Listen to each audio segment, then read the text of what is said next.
আপনারা কোনো রকম উচ্ছৃঙ্খলতা, কোনো রকম বিশৃঙ্খলতা, সহিংস আচরণ, ভোট কেন্দ্র দখল করার মতো কোনো দুঃসাহস আপনারা করবেন না। ভোট কেন্দ্র দখল করবেন আর গিয়ে ব্যালট ছিনতাই করে ব্যালট মেরে দিবেন, এগুলোতে কিছু করবেন না। কারণ আপনারা অবৈধভাবে যে ব্যালটই আমাদের রাখেন না কেন, আমরা সেই ভোট আমাদের কাছে তথ্য গেলে, আমাদের কাছে প্রমাণ গেলে আমরা কিন্তু সেই ভোট বাতিল করে দেবো যে কোনো মুহূর্তে। আর যদি অসদাচরণমূলক কোনো আচরণ করেন, আচরণী বিধি ভঙ্গ করেন, আমরা জাস্ট ইলেকশনের মুহূর্তেও আপনাদের যা আমাদেরকে অনেক কষ্ট দিয়েছে, আমরা এই কষ্টকে শক্তিতে রূপ দিয়ে যে কোনো মূল্যে আমরা এই রাস্তা পানি নিষ্কাশনের জন্য অবশ্যই কর্তৃপক্ষকে বাধ্য করব।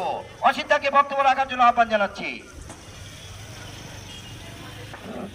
সম্মানিত এলাকাবাসী, আজকের আয়োজিত মাধবপুর যখন আয়োজিত এই মানববন্ধনে সম্মানিত মাধবপুর উপজেলাবাসী আপনাদেরকে মান ঢালা অভিনন্দন।